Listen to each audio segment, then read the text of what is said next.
Shalom, selamat pagi. Berjumpa kembali dengan Mister di mata pelajaran Pendidikan Agama Kristen. Mister mau bertanya, bagaimana kabarnya di hari ini? Mister berharap semuanya kita dalam keadaan sehat. Oke, buat seluruh anak didik Mister, hari ini kita akan melanjutkan pembelajaran kita, yaitu di pembelajaran yang ketiga yang berbicara juga tentang bernyanyilah dengan roh dan akal budimu. Di minggu yang lalu kita sudah berbicara tentang bagaimana sebenarnya orang-orang Kristen melakukan ibadah, ya kan? Ternyata ibadah tanpa nyanyian sepertinya omong kosong, kan gitu. Ibadah tanpa doa, ibadah tanpa firman Tuhan, ibadah tanpa pengakuan iman itu sepertinya omong kosong. Jadi semua itu harus berbarengan sehingga dikatakan ibadah Kristen. Namun kali ini kita mau membahas tentang bagaimana itu nyanyian orang-orang Kristen, ya kan? Karena kita tahu bahwa nyanyian adalah sebuah ungkapan isi hati yang menggambarkan apa yang sebenarnya di isi hati manusia untuk diungkapkan kepada Tuhan lewat apa? Lewat nyanyian. Ya, di sini kita mau belajar tentang nyanyian orang Kristen. Ya, ada beberapa jenis nyanyian ibadah Kristen. Yang perlu anak didik Mister tahu, ada beberapa jenis nyanyian ibadah Kristen. Apa itu kira-kira? Yang pertama adalah jenisnya bersemangat. Kenapa dikatakan bersemangat? Jadi jenis nyanyian ini ada yang bersemangat, ada juga yang lembut.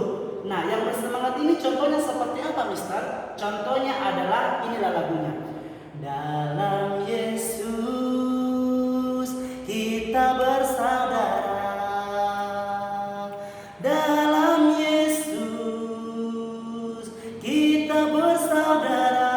Nah, ini adalah sebuah lagu nyanyian Kristen yang mengungkapkan yang dinyanyikan secara bersemangat, ya kan? Nah, yang kedua juga tadi ini contohnya. Happy ya ya ya, happy ya ya ya, saya senang jadi anak Tuhan. Nah, itu juga contohnya ya, nak. Nah, contoh yang ketiga ini. Segala puji syukur hanya bagimu Tuhan. Nah, ini adalah sebuah nyanyian orang Kristen yang dinyanyikan secara bersemangat. Dan masih banyak lagi nyanyian Kristen yang dinyanyikan dengan cara bersemangat, ya kan? Nanti anak didik Mister boleh menuliskan apa aja itu kira-kira contohnya nyanyian atau jenis ibadah Kristen, ya nak ya. Yang kedua tadi jenisnya adalah lembut ya. Contohnya ini lagunya. Selamat pagi Bapa, selamat pagi Yesus, selamat pagi Roh Kudus. Ini adalah nyanyian orang Kristen yang dinyanyikan secara lembut. Ada lagi juga contohnya. Bapa sentuh hatiku. Ada lagi contoh yang ketiga. Terima kasih Tuhan untuk kasih setiamu. Nah, dari contoh-contoh ini anak didik Mister pasti sudah paham. Dari jenis nyanyian orang Kristen ini anak didik Mister paham. Oh, ada jenisnya yang bersemangat, ada jenis nyanyian yang lembut. Nah, yang bersemangat ini pasti anak didik Mister tahu apa itu kira-kira lagi nyanyian Kristen yang dinyanyikan secara bersemangat. Ada juga contohnya yang dinyanyikan secara lembut. Mister yakin kamu sudah paham sampai di sana. Ya, nah ya. Nah, selanjutnya kita mau belajar tentang bentuk kata-kata dalam nyanyian ibadah Kristen. Ya, ternyata ada bentuk-bentuk nyanyian ibadah Kristen. Contohnya apa itu? Yang pertama adalah ucapan syukur. Ini adalah bentuk kata-katanya adalah ucapan syukur. Contohnya nih. Selamat pagi Bapa, selamat pagi Roh, selamat pagi Roh Kudus. Terima kasih atas anugerahmu. Itu adalah kata-kata yang mengungkapkan ucapan syukur. Ya, yang kedua adalah permohonan. Ya kan? Kadang-kadang kita menyanyikan sebuah lagu, ya kan, untuk meminta permohonan ketika kita mengalami masalah, ketika kita mengalami beban. Kadang-kadang ada juga lagu yang mengungkapkan permohonan kepada Tuhan, ya kan? Pertolonganmu begitu ajaib, atau mungkin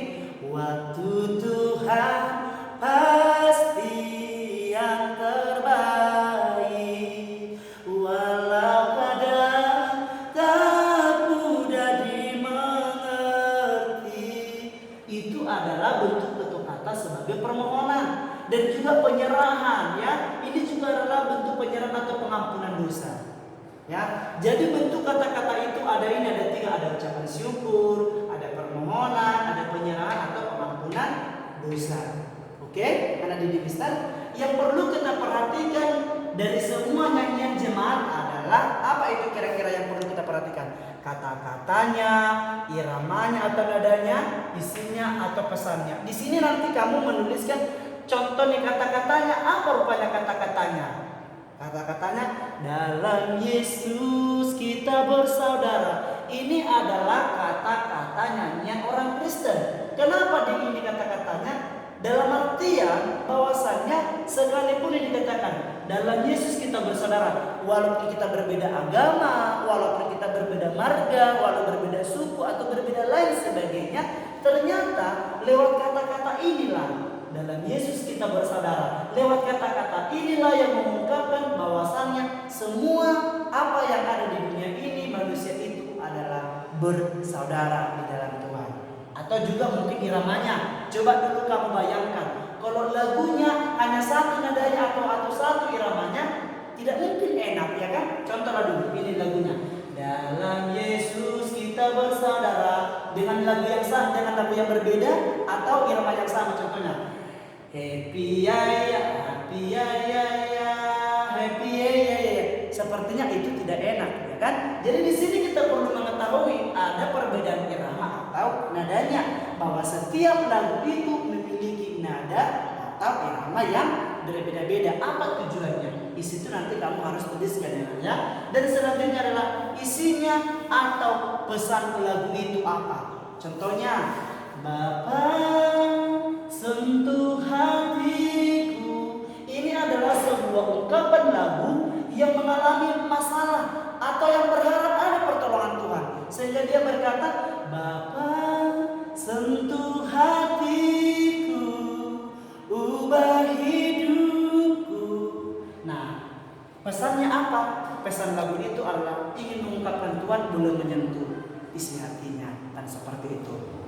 Nah, selanjutnya, selain daripada nyanyian ini, kira-kira untuk melakukan nyanyian ini ada beberapa hal alat musik yang digunakan dalam nyanyian jemaat Kristen, baik di zaman dulu bahkan di zaman sekarang. Apa itu kira contohnya? Nah, ada keyboard, ada gitar, ada drum, ada saksofon, bass, trompet, tagading, seruling, biola, kecapi, lain sebagainya. Semakin banyak alat musik, itu juga adalah alat yang bisa digunakan untuk menyanyikan atau mengungkapkan semua nyanyian Kristen.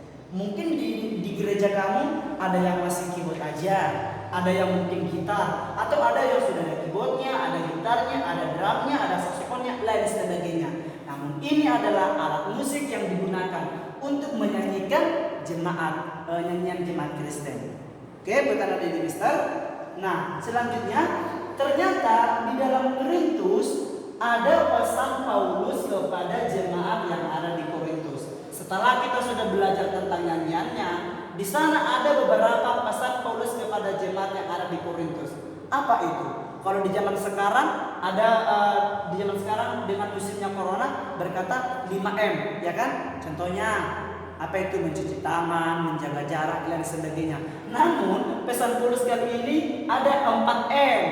Apa itu 4M? Yang pertama menolong, menghibur, mendorong, dan menguatkan. Ini adalah pesan Paulus kepada jemaat yang ada di Korintus supaya hidup mereka mau melakukan keempat M ini, yaitu menolong, menghibur, mendorong, dan menguatkan. Oke, buat anak didik Mister berharap semuanya anak didik Mister paham, bahkan juga mengerti dari apa penjelasan Mister di hari ini. Ya, oleh karena itu silakan kamu kerjakan lembar kerja kamu dengan baik dan tetap dikirimkan dengan tepat waktu kepada Mister. Oke, sampai di sini dulu pertemuan kita buat anak didik Mister. Minggu depan kita akan lanjutkan. Tetap dijaga kesehatannya. Tuhan Yesus memberkati. Shalom.